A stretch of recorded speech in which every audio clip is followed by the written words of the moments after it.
Hey everyone, pleasure to be back with another Digital with Akash course. And this week we're going to be discussing affiliate marketing, a very, very important marketing channel that's often either very much focused on for some brands or completely neglected for others.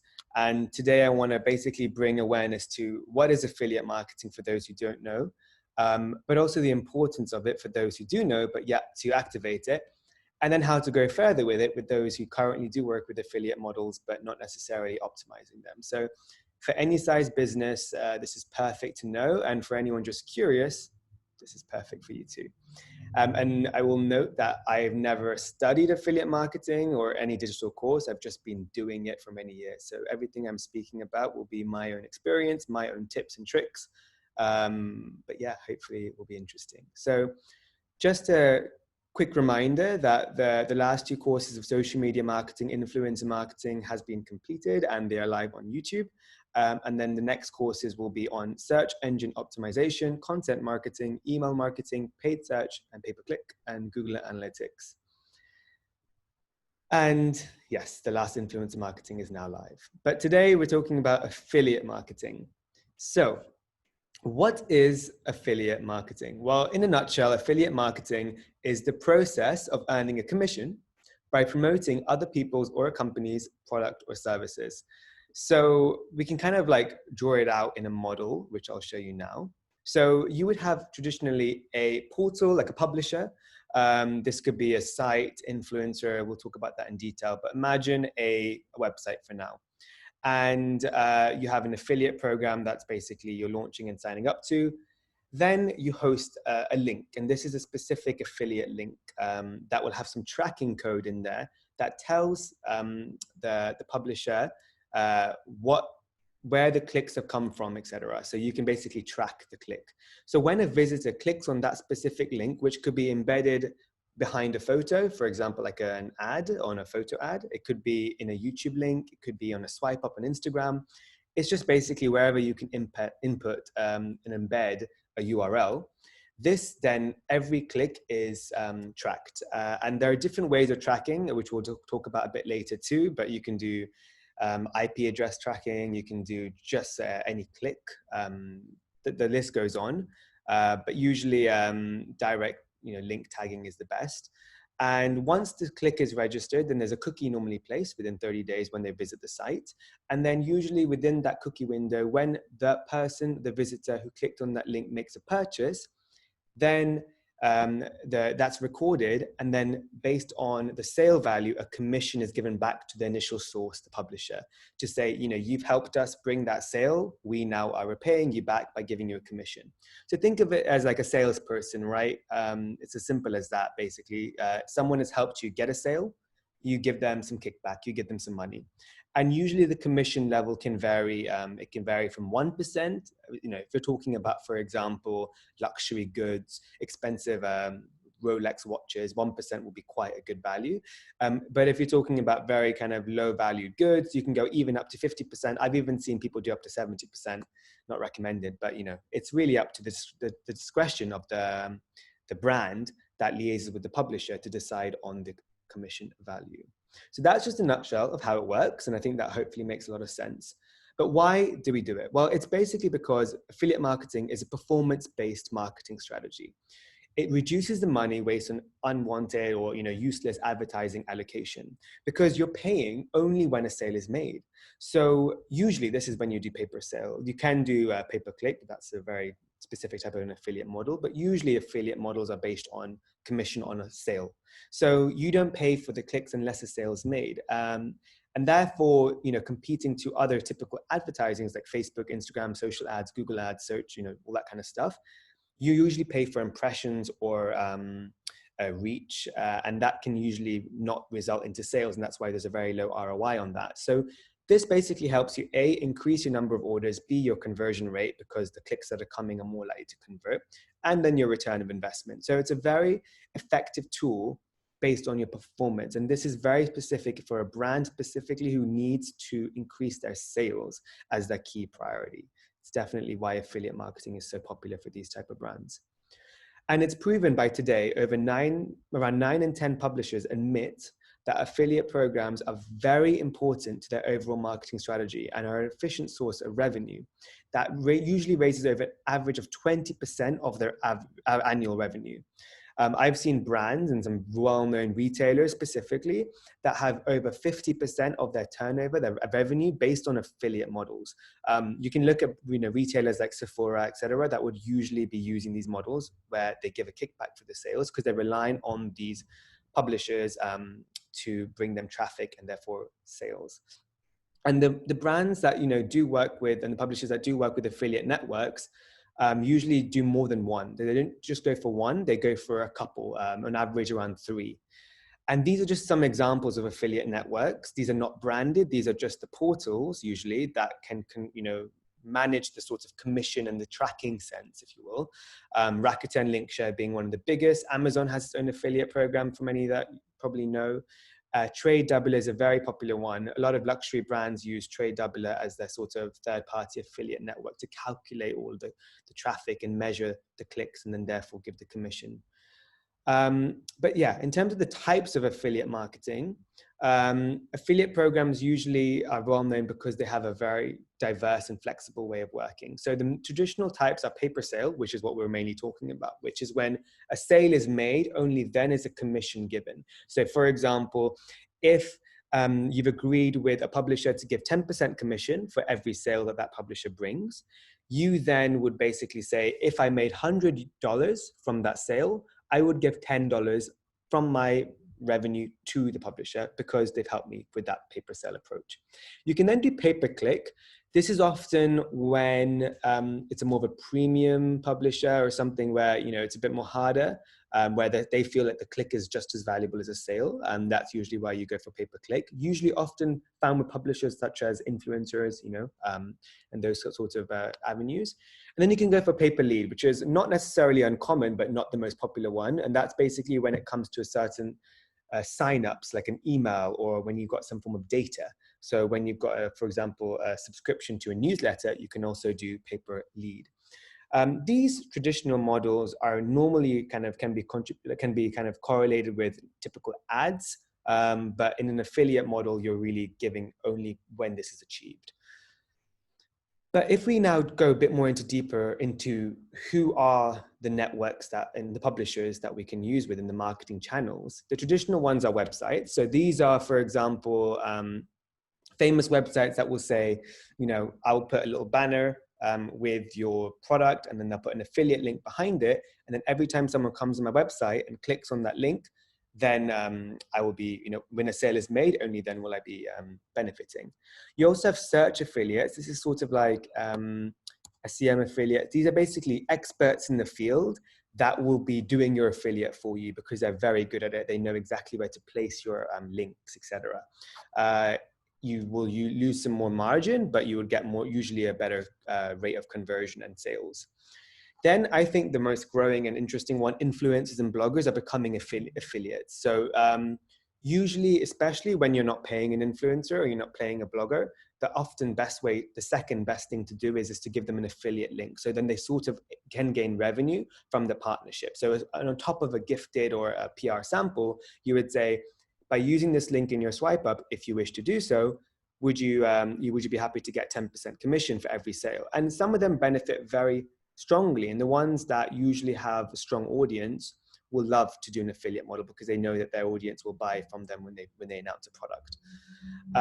And then media webzines. So a lot of magazines like Vogue, etc., they often do write articles on their own because they have direct connections with certain websites and like Sephora, etc., where they get automatic commissions without even going to them for a link. So they have like portals where they can literally just take the product link, put it in a portal, make it custom, and then post it in their blog article without ever talking to Sephora. Therefore, that's why a lot of webzines love doing affiliate models, and it's usually where they make most of the revenue because, today, especially online, a lot of webzines and magazines don't usually make a lot of revenue anymore. So affiliates are very strong and have been for them for a long time. And they would often try to negotiate with the holding company, for example, LVMH, L'Oreal, and like a big group like Condé Nast would say, look, can we get across all your brands 10% commission or 20% commission when we post about them? You also have coupon sites, which are really famous. There's like so many coupon sites that we all go to. We're all guilty of it, that we basically Google and then we say any discount codes before I make a purchase. And then you take the May 20 and you put it in your checkout and then you get 20% off. Usually they also get, so when they do that 20% off, they basically might get 5% from that or 2% from that, discretion of the brand that's giving that code. So that's often why coupon sites, they operate for free and they don't take anything from you, but they take it from the brand, right? You have review sites that does the exact same method. You have loyalty portals that operate very much so on like loyalty programs and giving the customers more and more benefits. You have email marketing, which is pretty much the same as websites, where you have an image and you have a link. The same, when anyone clicks on it, they get a commission. And then you have in-house programs, and these are for the bigger companies, like Amazon is one, for example, but like Sephora, etc., that have their own in-house programs that completely manage the affiliate model. Similar to a CRM program for your customers, this is more for driving acquisition from your partners, such as webzines, influencers, etc. There's a lot of channels today, but in a nutshell, it is as simple as, think of it just as anywhere where you can put a link, and then that person who's promoting that link to their audience or has a platform that's easily accessible to promote that link, then the brand will say, cool, you've helped me get these customers that I never would have got. I then owe you some kickback. And that's pretty much what affiliate is. But you're probably wondering, this sounds great. For me, I mean, every brand should be doing this, but why isn't it adopted everywhere? And it's quite simple, because there are some pros and there are some cons. So going back to the pros, just to reiterate, there's a low barrier to entry, meaning you don't need to pay a huge upfront fee to be an affiliate, to be entering the affiliate marketing space. You only pay usually when the sale is made. So you can imagine that the risks are very minimal and very low. You have flexibility. You can turn on affiliate on and off depending on whenever you need to use it.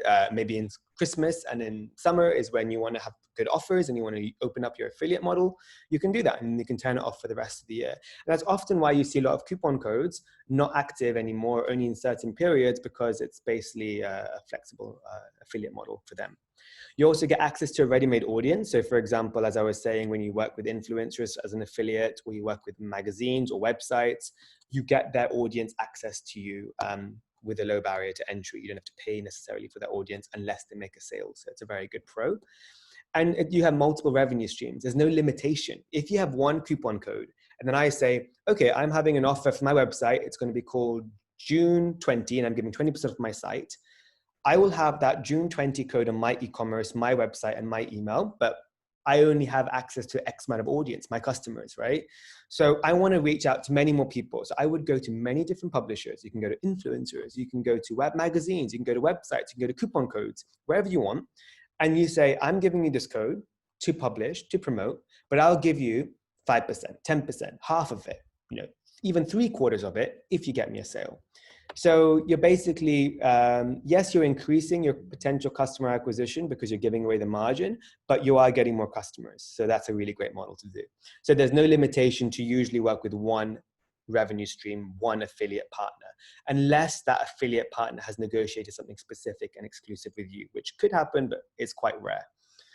But now on the cons, which is a very big reason why I understand a lot of people are not going into affiliates, is because it's very competitive. So you usually have to give quite a high commission. A lot of networks won't even talk to you unless you give at least 10% commission.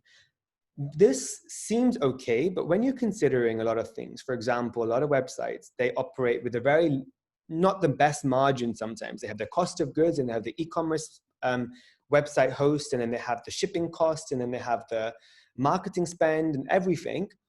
Let's say you're selling something for $30 and your costs are around, let's say $16. So you're making like maybe $14 profit.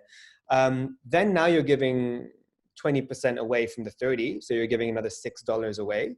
So then your profit goes down to 8. And then you're like, that's my potentially the lowest revenue profit. So then if you have, for example, stock issues, or you have not necessarily the need to sell out so quickly, then you probably will be like, I'd rather wait to have my stock sold at a higher margin than go to an affiliate model. It's quite convoluted, I know, but hopefully that makes sense to understand why you have to really look at your business. And for example, Amazon works well because they might make 10,000 affiliates work really well for like kind of like, no, I don't want to say this, but like Alibaba items where you guys basically like take a product from China, you make it and sell it on Amazon, and you have like 20,000 units and you just want to sell them. Affiliates are great because you don't really care about your acquisition. You just want to sell volume. But if you are like a Dior or somewhere where you have you have a certain margins and you want to respect those and not go too much lower, affiliates can really eat at that margin. And if you're not desperate for new customers, then you don't want to pay those high commissions necessarily right now. You also have risk of fraudulent networks. I've worked with affiliates for quite a while, and I've seen that there are a lot of people that play the game or know how to trick the system. For example, if you're doing affiliate marketing in pay-per-click, there are bots that can just keep on clicking. So then you've got to caveat that with making sure you have IP tracked, so then you can sense if there's the same IP clicking on it or is it different IP. But then you might need to go deeper because there are some bots in the world that can basically use VPNs and then change the clicks. So basically, from a point of view, like, oh, I got 10,000 clicks, right? Therefore, I would always recommend if you're doing pay-per-click, you kind of have the sales next to it because you need to know if there's if there's a very low conversion, then you know there's something dodgy. If you have 20,000 clicks and in one sale, someone's basically tricked you. And then you don't want to pay for those clicks that are fraudulent, right? So that's also why it's very important to have a good what's the word, like a contract or a T's and C's in place with your affiliate partners, so then you are not liable to pay for things that could be fraudulent, and yeah, you're basically safe. You're not just giving the money, because usually that's how affiliates work. When the sale is made, you just pay. You have no choice. You also have fierce competition. A lot of people are doing affiliate marketing. So to get sometimes the press prime space or to get access to, for example, influencers, you might need to also pay them as well as giving them an affiliate link. They might not just want to post an affiliate link, just like that. But the last thing, which I think is the most important for a lot of brands, especially luxury brands, is you lose the brand messaging, because it's all about the sale, right? It's all about the acquisition.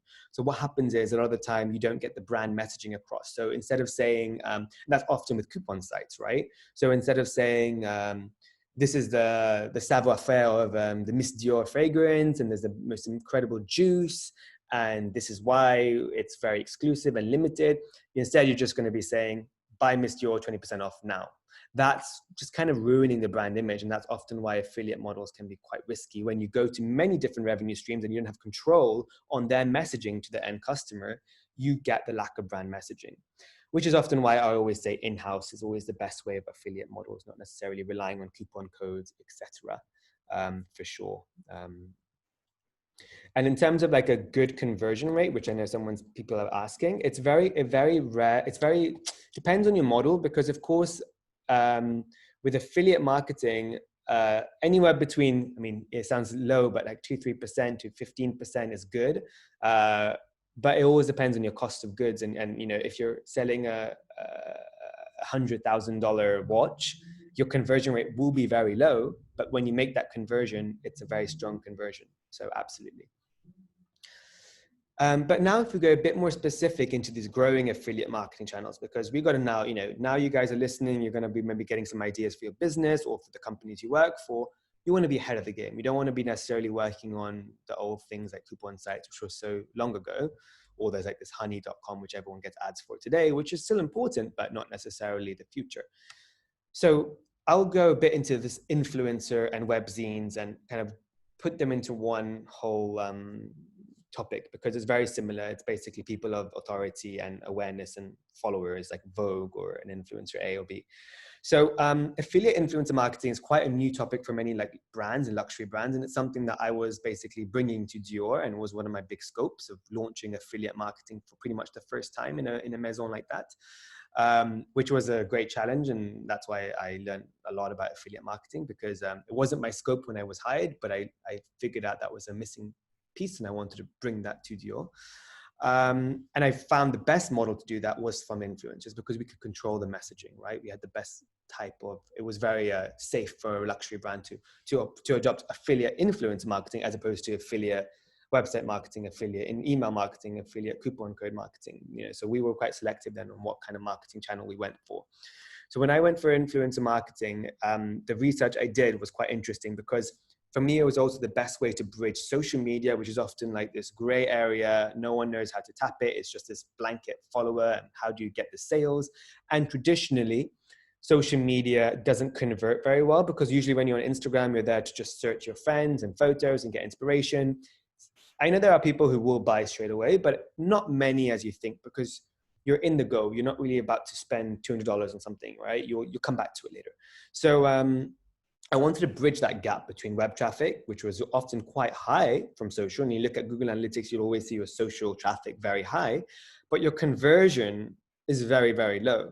So for me, that was sort of like a gray area in the industry, even still today. And that's why one of the reasons why I created my agency was to really help brands to do this kind of mapping of this sort of gray areas and be ahead of the curve. And it's proven because 81% of consumers, they do trust advice from blog influencers, even magazines, and 90% of consumers trust peer recommendations, whereas only 33% trust ads.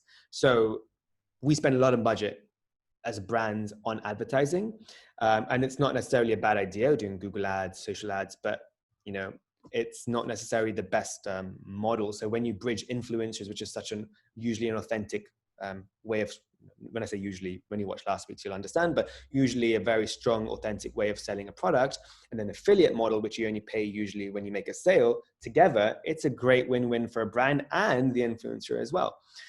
And then 71% of consumers are more likely to purchase based on a social media referral, which is a very interesting statistic as well.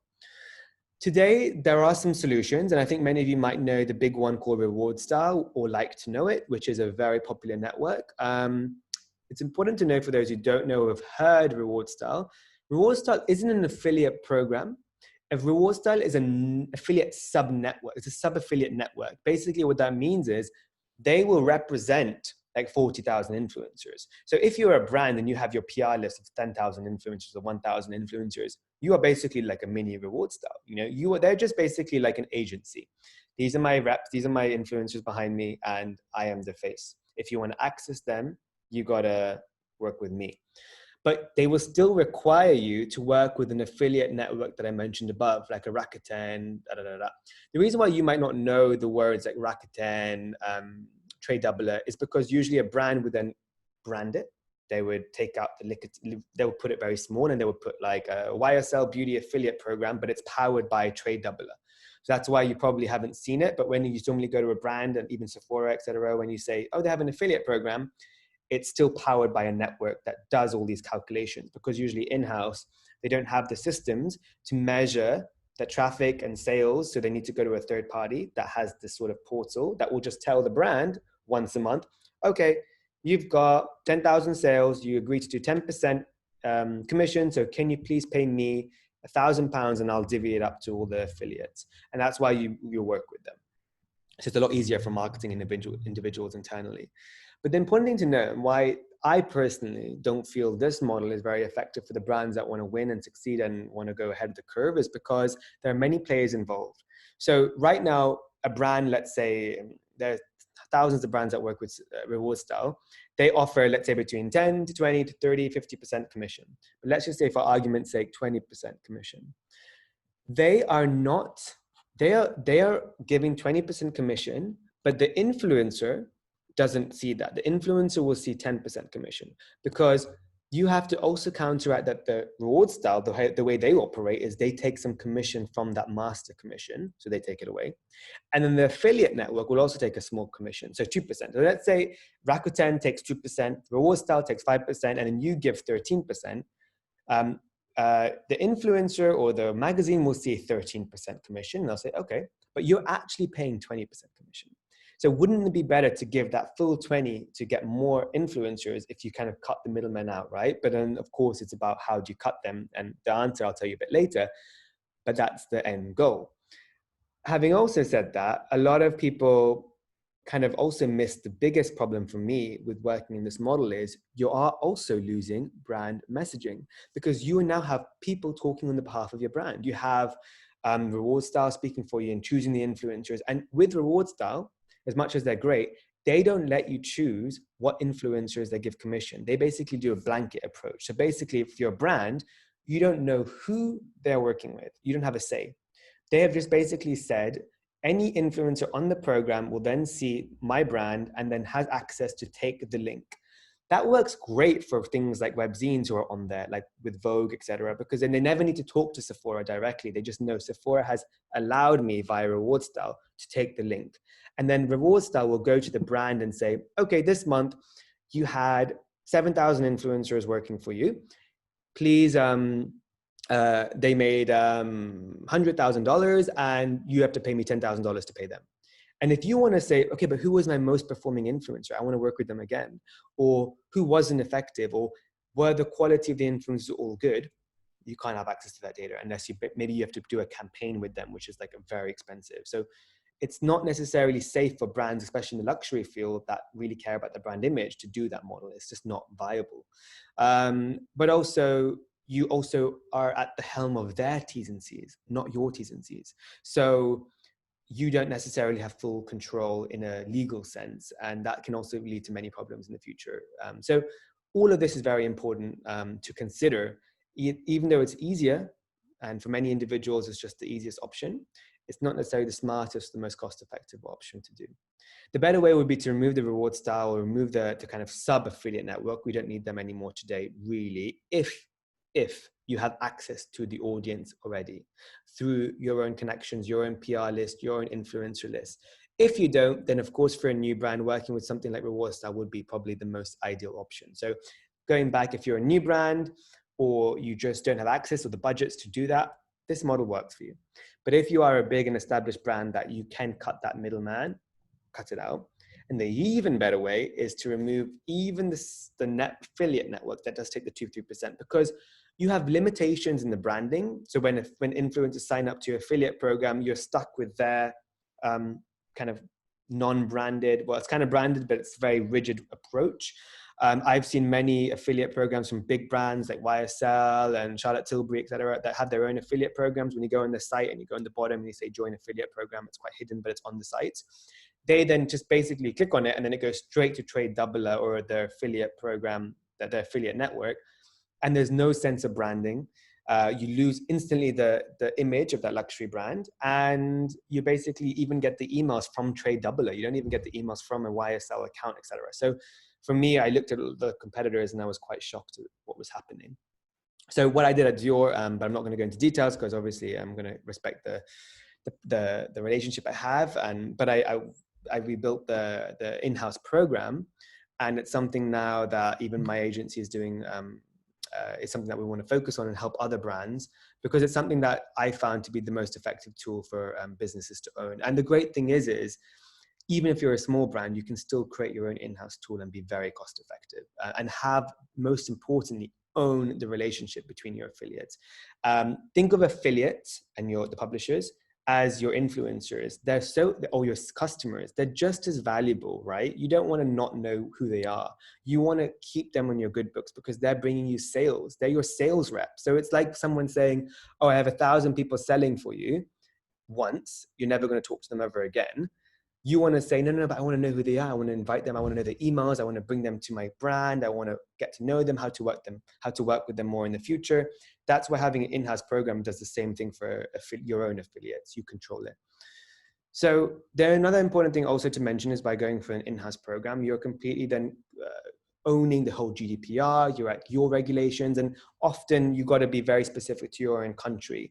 As we all know with GDPR, which took effect in 2018 in May 25th, there's a whole new rule on how to collect personal data. So a lot of affiliates networks had to close or reinvent or change, or had to lose all of their affiliates to re-onboard them because of the data privacy. So it's important to have your own guidelines, and usually as these things will change and GDPR will consistently evolve, there'll be new regulations put in more and more. If you look at America, California has their own legal laws when it comes to data, and it's only going to get worse. So having your own program, you can be agile, you can change it. But of course, this is when affiliate marketing is of something very valuable to you. So I would recommend, if you're new to it, start with something like this, or at least something like this, where you have just an affiliate network. And then later, when you feel the value, and if you're luxury or big brand, definitely do go straight into an in-house program because it's very effective. And lastly, on Google Analytics, which we will discuss in another course, it is important to know that affiliates is measured in Google Analytics. Sometimes it gets lost into referrals, so it's something just to bear in mind. But you usually want to make sure that affiliates is higher, like in your top 5, because the brands that really win on e-commerce, and like for example, like the Sephora's and the retailers and the big ones, they would have affiliates usually in their top 5. And I've seen so many brands, many, that don't even have affiliates at all. It's 0. It's not even turned on.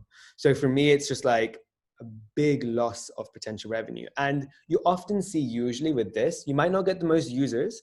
Here it's actually cut off for, this is just something I found on the internet. But even though affiliates in this example might have very low users, the conversion and this revenue will be a lot higher than, for example, something a bit higher up. So you do expect a good conversion rate as well. So that pretty much sums up affiliate marketing in a nutshell. You can go on and on. I could go on about the types of affiliate links. There's like various, there's anchor links, there's direct links. I've learned a lot by researching and building affiliate programs. But that's a lot more advanced and usually not something you would ever need to know about. I think these are the basics, and that's why I stuck to hopefully a good understanding on affiliate marketing. But I do want to now open it up to some Q&As, and I do have some questions that people asked on my Instagram this morning, but I will also answer the Q&As that people have asked during this live stream. So let's take it away with these first 10 questions, and then I'll invite it to the floor. But do start asking questions right now if you do have some, and I will be sure to answer them in a bit. So the first question is, can startups get involved with affiliate marketing? And my answer is absolutely. Again, as I said, there's the lowest barrier to entry. You pretty much pay when you make a sale. And I would recommend a startup to start with cost per sale. You might have a bit more difficult time to get the right traffic and affiliates to get on board, because obviously it's a bit more risky for them because they only get paid when they make a sale, whereas they would love to get paid when they make a click, right? But that's where I would say be headstrong and just offer cost per sale, because it's very important. Also, startups can definitely do cost per leads. I think it's a very important strategy, especially if email marketing is a strong avenue for you, which we have another course on later. One of the most valuable assets today in this world is an email, because what you can do with an email, that you obviously have the data for, and you have the privacy and they're GDPR compliant. That's very important. But when you have a customer in email, they usually are very loyal, and it's dependent on what your content you're putting in your email and what, then otherwise I'll unsubscribe very quickly. But you have their interest, and they usually get good conversions from email. So definitely cost per lead is something to think about if you're a startup as well. How do I create an in-house affiliate program? I'm going to do a little plugin just to work with my agency. But no, there are some agencies and partners that can help you, of course. I can tell you honestly, like most of them that one will build your in-house program will be so expensive. I did a huge proof of concept. I went to so many different companies and I just found it ridiculous. And that's why most people end up going to Rewardstyle, because it's more cheaper. But I managed to find a good way of kind of building our own program that I fully own, and I still work with Dior on, that my agency does, that is an in-house program, and it's really effective and cost effective for brands too, because I feel like, and I don't even take commission from, that's the best part too. It's just a monthly fee, like you work with any, like we have a monthly fee for Skype or anything. It's the same thing model, so it's very cost effective that way. Especially if you're growing your affiliate, the last thing you want to do, if you make $1 million in sales, you don't want to give 5% to an agency. So I wanted to make sure that was my model as well. What's the best form of affiliate marketing? For me, I would really say I've seen a lot of really great success from influencers and webzines, etc. I would say coupon codes are definitely effective, just depends on your type of business. But you can still leverage the ability of coupon codes with your influencer network, right?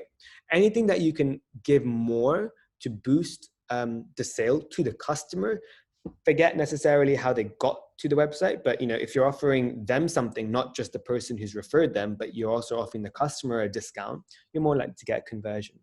But yeah, I would say affiliate influence marketing is definitely huge growing area, especially on YouTube, where that link stays on forever. Whereas Instagram, swipe up, it goes after 24 hours. YouTube, the link is there for a good while. And that's why a lot of beauty bloggers do this kind of like, my 20 products, what's in my bag, and they say, here are all my links below, because they get commission as an always on stream. But they must now disclose, of course, with the whole GDPR, et cetera, that they have affiliate links used. It's a legal law. And even if you're working with influencers, they've got to put on their stories affiliate link used, like how you would do an ad. How do I find the best commission to give my affiliates? It's a tricky one. I think first, just kind of looking at the competitors that you're working against and seeing what they often offer is very important, because you don't want to go much higher, of course, or you don't even want to go higher. You want to keep it a little bit lower if you can, or at the same. But if you go too low, then no one will really, the networks won't really, or the influencers, et cetera, won't want to work with you, because they'd rather promote someone else that gives them more money back. If you're a business that works with retailers, it's very important to model it against the retail channel. So for example, if I was with Fable and Main, for example, if I was giving 5%, but I know Sephora was giving 15%, everyone would then just say, oh, well, Fable and Main's at Sephora, I'll just link to Sephora, Fable and Main and get 15%, not fableandmain.com, right? So you would have to go as close to your retailer as possible, and that's just something you can't avoid. But don't go too much above, because you don't need to. And then in terms of an amount, I would always recommend between 5 to 15% is a good model, depending on your business. Sometimes 20, in certain cases, certain months, you can go up if you need to. Don't give more than 20. It just doesn't make sense. Unless you're desperate for sales, or your model allows you to, or your margins are huge where you can do that. How does payment work with affiliates? It's a good question. So usually if you work with like a sub network like Rewardstyle, and they're the ones who deal with the payments, which is also why they do take a good amount of commission, right? Because they have to deal with that. They'll have another plugin that, for example, just pays out people automatically each month once they reach a threshold. Let's say they've earned a commission of 100 euros, only then. So it increases until they make a certain threshold. That avoids doing every month small commissions of £2, £5, £6, which can, better to add up. The other model is, if you're doing it in-house and stuff, it's just typical way you would pay anyone. Like, like you have like a mini invoice even, and you just pay the amount. So it's very standard procedure, as if you would pay any other supplier. What's the future of affiliate marketing? The future is definitely here to stay. I think the ones that are the affiliate marketing that will succeed is when the brand messaging is not lost, but enhanced. And that's where I think, for example, these affiliate influencer networks, et cetera, is very important. And again, I think bringing it in-house and owning the data, controlling the data, and having the relationship with your affiliates directly and nurturing them is very important. That's why in-house is, I think, very key. Are coupon codes necessary for increasing sales? No, but it's 100% my recommendation. I've done so many tests where without a coupon code, the conversion was quite low, if not just averagely low. When we have coupon codes, you get a lot more. But no, you don't have to do coupon codes with discount. You can do coupon codes with like GWPs, which is like gift with purchases, right? So you can say, use this code and you get a free mini fragrance with the order. So that's something to consider necessarily, potentially doing. Or even codes that we can even go quite gamifying with it. Like anyone who uses this code this month and buys something will get a chance to get a golden ticket to get a trip of a lifetime. There are things you can do that are quite creative and fun. So coupon codes, try to do when possible. People want deals, and it doesn't matter if you're luxury or not, like everyone loves a good deal. I'm someone who literally will not purchase unless I really have realized that there's no coupon codes to be used. So just that's a little important thing to think about. What happens when an affiliate is fraudulent? Do I still have to pay? Depends on your T's and C's, as I said. It depends on what liabilities you have in place and what's your relationship with the affiliates. If you're going through third-party networks, you might not have any choice but to pay. And usually that's because, for example, Rewardstyle, they will not let you see. So how can you know if it's fraudulent, right? They will just tell you a number. And if they operate with hundreds and hundreds of brands, they're not going to nitpick and check if it's actually perfect. They'll just tell you, pay this, pay that. So in that way, it's quite difficult. That's why I personally would not recommend using these sub-affiliate networks. But also a lot of I have done some research as well where I've seen that these networks do also allow fraudulent kind of, or like dodgy accounts or double counting. So then they can get more commission because, you know, it's closed system, so they can kind of do what they want. So that's also where I was a bit dubious about this. Not saying that they still do it, but I have seen cases. But usually if you have your own T's and C's and your own relationship, then you would just put some sort of like regulations where if you've spotted some anomalies, you don't need to pay, and then you're safe because it's in your contract. And affiliates don't necessarily sign a contract, but when they accept the terms and conditions, when they sign up to your platform or your program or to the third party company, then they've basically accepted your T's and C's. Should I cap commissions? It depends on your model. I would say at the end of the day, a sale is a sale, right? So as long as it's not fraudulent and the sales are valid and you have a good measuring system to ensure that they are actual valid sales, then you shouldn't need to cap it, because you know, it's like saying if an affiliate got you $1 million in sales, then might as well pay that person $100,000, because you wouldn't have got those $1 million in sales if it wasn't for that person.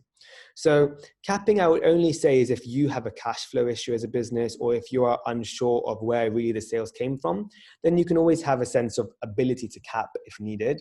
Yeah, but I would say really not essential. Is there such a thing as too much commission? Again, I think it goes back to that question of not really. It depends on the model, but I think I pretty much answered that anyway. Like as long as the sale is justified, then it's fine. And that's why, again, going back to my in-house program, or at least controlling the data with your third-party affiliate networks where you have visibility, you really need to see where are those networks coming from and who are the people driving that traffic, because those networks that you work with won't take the time and effort to really analyze that data. They're not your brand, they're not an internal team, and they don't really care. They're just here to report data. So if you don't have access to that, then you will not be able to control this. And I think that's why having that visibility will put that peace of mind to say, oh, no, I've actually checked with my e-commerce team, and yes, there has been that many sales and they came from new customers. So yes, that affiliate did drive those organically. So we have a lot of questions, which is great, or maybe not. So let me, maybe they're just different things. Okay, great. Let's go through it. I'm checking the time. We have 15 minutes. So let's get to it. Some people are writing in chat, some people are writing Q&A. So I'll first just look at the chat. No, the Q&A.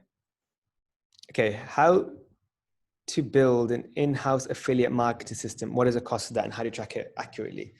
Again, you will need to probably, it's very hard to build it in-house unless you're full-time on it. I mean, it's not something feasible. I would say you have to be good at coding and all that kind of stuff. But I would definitely go for an agency. There are some out there. Just Google affiliate in-house programs, and you can always ask my agency. We do that for sure. Cost-wise, it's not a lot. You're looking at varying per month. It can be depending on the size of your business and depending on how robust you need the program. You can make it. I'm sure there are programs that can be like $1,000 a month to $10,000 a month, or even more. It just depends on what your model is. But of course, if you're only making $200 a month from affiliate networks, then you shouldn't be having an in-house program. You should just do it one off at a kind.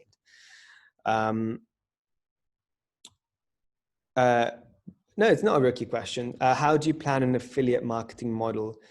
I think A/B testing. I think, again, like, don't rush straight into it. You can do affiliate marketing with just your existing system. So even just simplifying it a bit. Imagine you have Google, you have a link and you have the UTM search, which is like in Google Analytics, you have like, you can put social, you can put a source, medium, campaign, content. That gives you the tracking, right? So when you're sending a link to someone and then you've tracked it and you've got a certain amount of data from that link, for example, you see, okay, that link, that influencer or person used gave me 300 clicks and I got 4 sales at the value of $60. You can then say, great, I'm going to then do a commission on that of 10%. So then I give $6 to that influencer and I'll do a bank transfer tomorrow. That's the model. You've done it. You've just done a lot more steps internally. And so it's becoming a bit convoluted and time consuming.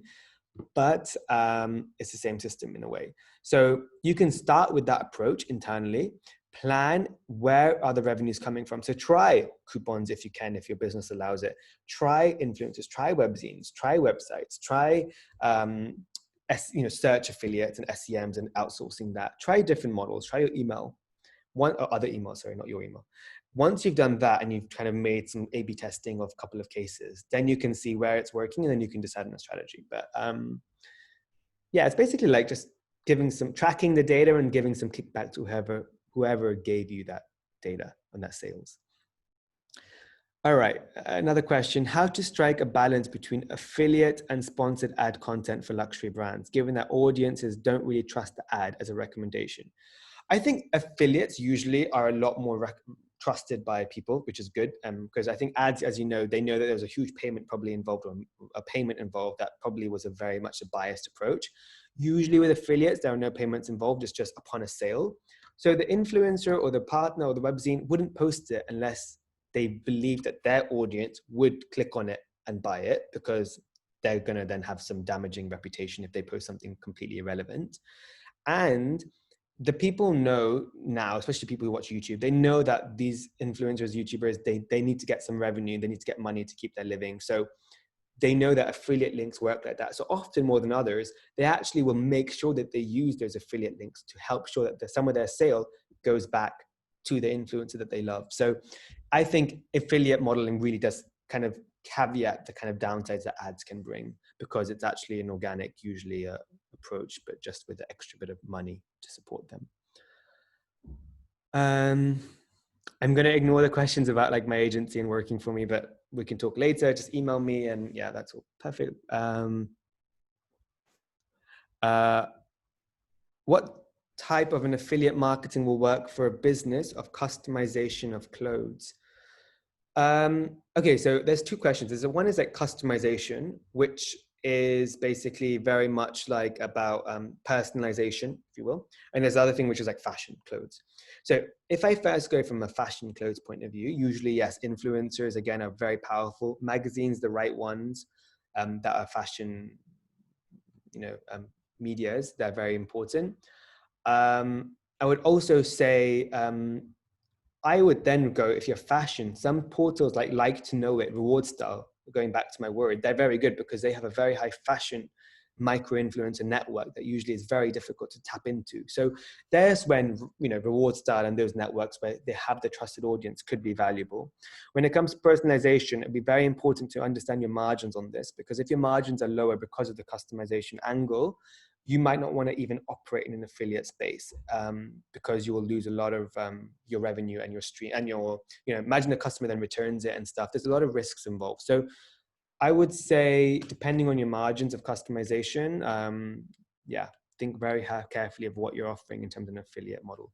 But from a clothes point of view, in general point of view, influencers and webzines are very good.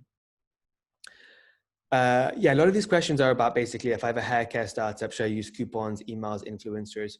I would just say a conglomeration of everything. For sure, the best model, and this is advice for all industries, influencer, webzine with coupon, boom. But the coupon is not for the influencer, the coupon is for the customer. So making sure there's an incentive for the customer is just as important. And I think that's the most key to remember to really stand out.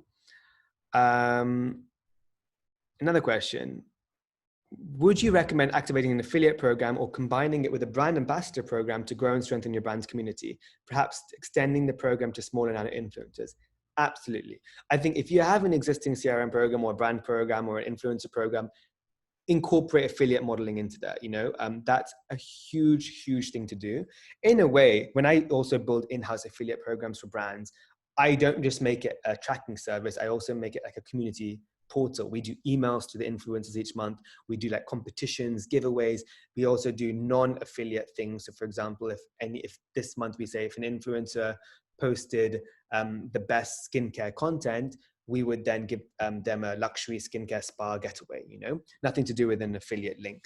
But they have the option to always use their affiliate link if they need to. Another thing I will add about the in-house programs, which is very important, very, very, very, very important, is you have the ability to do link generator, which means that at any time the influencer can go on your site, pick the link in this like generator, and then their own personal custom link is made. So they can do it at 2 a.m., 6 p.m., 9 a.m., doesn't matter, and they never need to contact the brand. So therefore, you don't need to send each time a link. And if they need to do a link in the moment, let's say they decide suddenly, I want to post a story about this fragrance, they can do that by just knowing, oh, I'll just go on the affiliate program I'm in, I'll get my link and I'll post it. So if you can also do that within your existing programs by putting in the right plugins, which I know so many, that's the best way to do it. 100%. Another question. Timing. Yeah, we have time. How do you eliminate the risk of lead duplications in case we work with multiple affiliates? That's an incredible question, Frida. It's something that for sure can happen. And it's unfortunate. That's the biggest risk. I will say there's not really much you can do unless you really segment the audience you're targeting, or you have a specific call to action. So let's say I'm working with this affiliate for coupons and this one for this thing and that. I would try to basically not overlap your affiliate networks too much. Like I would basically trial and error over different months and then choose the best performing ones and put all your energy on those. For the brands that just operate in pretty much all affiliate networks, like these kind of Amazon-y kind of brands, they just don't care, right? They get duplications. It doesn't matter because they're just interested in quick volume. I would say, yeah, it's a very good question, but there isn't much you can do. So I would say limit then the amount of networks you use. But one thing what I did, for example, when it came to influencers, because I had this exact same question. So I thought, what if an influencer A and influencer B both is on my in-house program and they both post about this pen? Then if a follower is both following influencer A and influencer B and they both click on the link and they both purchase, what's the fairest way to do it? Do you, for example, split the commission by 2? But how do you really know that data? It's very granular. What is the best method? And what I really felt was the best way was doing last click. So we operate usually on, and that's how affiliates should do, on the last click. So let's say person Akash clicks on 2 influencers, but influencer B was the one I clicked on last, and I made a sale after clicking on that person. But even if it was 20 minutes after, that sale the commission goes to the last influencer B, not influencer A. Influencer A gets nothing. Now, of course, that person might have helped on the journey, but usually the angle you would say is the influencer B was the last converter. It was the last moment that said, poof, lock in the door, that's it, I'm making the sale. So that's where we went for. And usually direct or last click is the fairest option. And that's how ads operate. It's the same thing. Last click is the industry standard, and it's often the fairest, not perfect, but fairest way to work with duplication and stuff like that. How can you work with an affiliate marketing agency without being an influencer? It depends. I mean, it depends what you're asking. Oh, you mean you want to, if the question is saying, I want to post links and I want to gain commissions, but I'm not an influencer, I think that's what the person's asking. I don't know. If it is, then there are some brands that just don't care about your following. They just will give you a link, because if they operate with a paper sale, they don't care, right? They don't mind if there's 10,000 people on the network, because they only pay when someone makes a sale. So even if you then tell your friends and family to buy, that's usually a good model. What often can happen, which is also quite a cheeky thing, is if you get accepted to these programs and you love that brand and you're a customer, you can then use your own affiliate links to then get like 10% off, right? If they don't offer normally discount. It's cheeky, but it can happen. But at the same time, the brand doesn't mind because they're getting more sales. Obviously not ideal because you would have been a customer anyway, but it's something that it's a loophole if you get accepted to programs. It's quite an interesting model. I'm on Rewardstyle, so I got accepted as an influencer, and I have access to a couple of hundred brands. So it's pretty amazing that tomorrow, if I want to necessarily buy something, I will just use my own affiliate link and then buy it. Having said that, I never do that. I don't even have my login, but I could do that technically. If someone clicks on an affiliate link, buys something, but later cancels the order, do you still pay commission? Great question, Anjali. Yes, it depends on you're getting your T's and C's. Usually that's why you wait until 30 days to pay the affiliate. I've set up the Inhouse programs to make sure that we pay only after 30 days. So if a return happens, we don't pay the commission. Some don't, and Rewardstyle, etc., will just make you pay. They don't care about that. They don't moderate that. So it depends again on what kind of system you have internally, and also your return policy. Because some companies offer no return, some company does 14-day return, some does over 30 days return. But you usually want to pay your affiliate or measure the final sale of an affiliate every 30 days, because that's usually the cookie window. And for those who just don't know what cookie is, cookie is basically when someone comes on your site and the cookie is placed on that IP usually, or the browser. That means if that person then went on Instagram, saw it, and then goes later on their desktop and buys it because they have a coffee, they think about it, and they say, oh yeah, I'm going to buy that product. The cookie is still tagged to that person, so the commission and the affiliate is still valid, and that only lasts for 30 days, and then cookies are automatically reloaded. If someone's on incognito on a private window, unfortunately, no cookies are placed, and unfortunately, then I think very little things can be done on sales. But usually that doesn't happen because on your mobile, you don't really have incognito. It's not really possible. Do two more questions.